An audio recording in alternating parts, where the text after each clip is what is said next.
government is said to have backtracked on a promise made by the Health Secretary to review fines given to people travelling for childcare reasons during the lockdown. Reverend Martin Poole challenged Matt Hancock on the issue during yesterday's Downing Street press briefing after the government backed Dominic Cummings' 260-mile drive to his parents in County Durham with his ill wife and child. Let's take a look at that moment.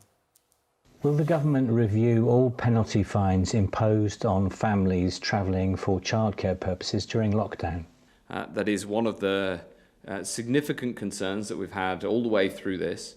And so I think, especially coming from a man of the cloth, I think that is perfectly reasonable to take away that question. I'll have to talk to my Treasury colleagues before I can answer it in full. And we'll look at it. And if we can get your details, we'll make sure that we write to you with a full answer and make an announcement from this podium. I think we can make that commitment. Well, the Reverend Martin Poole joins us now. Good morning to you, Reverend Martin. Thanks for joining us this morning. Good morning, it's lovely to be here. In a very short space of time, we've looked at these press briefings for weeks and weeks and weeks and weeks, and your very short question has had perhaps one of the biggest impacts with everybody in the media saying absolutely what you suggested should be done. Even Matt Hancock saying that they would go away, they'd make an announcement from the podium as to an answer. It seemed like they were going to actually listen carefully and do something like that. They've come back and decided that they're not going to review them. Had you heard anything from the government post your question? No, I haven't. And the contact is quite minimal anyway, because I just submitted the question in the same way that any member of the public can do. You just put it on the website. And then I got a call yesterday morning saying it's going to be on the press briefing. Can you send us a video? And that's pretty much the only contact I've had. And what's been the reaction to your question? We're all talking about it this morning. I think everybody was a sort of a hallelujah moment while we were watching yesterday, because it felt like you'd actually got something from one of the ministers that was stood there instead of just flat batting it, since obviously we've not had the result we wanted. What was the reaction been for you? I think it's been like that. I've just had a message from someone in Spain saying they shouted hallelujah when they heard it as well. And I think what's really nice, I mean, I heard so many positive messages as a result of that, which is fantastic, because I think it's just reflecting the general mood and the way everybody is feeling. That's partly why I wanted to ask the question, because I think we're all sharing in this sense of frustration that the boundaries about these rules seem to be flexible when we didn't think they were. What about, we hear now that the government has no intention of reviewing these fines, despite what Matt Hancock suggested at the press briefing. That must be disappointing to hear. Yes, it is disappointing, and you know, but that's fair enough. You know, you expect, what I expect every time from government is just open and honest responses. And if the response is no, we can't do that, then that's fair enough.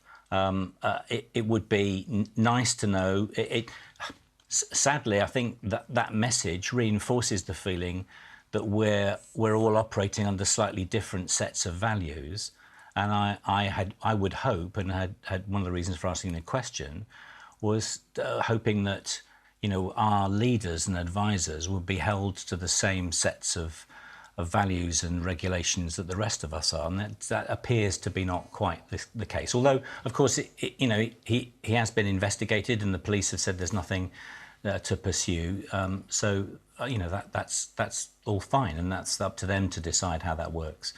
But I'm sure that if there are families who have travelled and had fines imposed, they must be feeling a bit aggrieved this morning. Yeah, I mean, just to say, because government ministers aren't appearing on Good Morning Britain at the moment through their choice, but Robert Jenrick is on another channel at the moment, and he has just announced that there will be no formal review into that decision, so that has been made official now. What are you hearing from parishioners and people that you're speaking to about this? Because, you know, for a lot of people, they're going through difficult circumstances, aren't they? They're having to make a lot of sacrifices, they're sticking to the rules, and it must be hard for them to now look at a situation where they might feel that there's some flexibility because of what's happened here.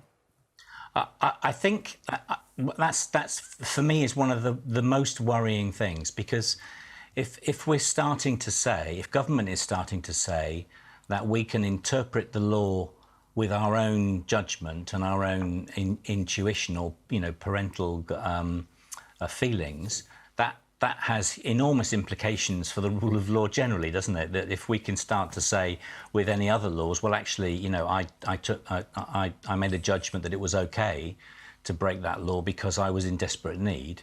Now that's extending things, a long way beyond this crisis.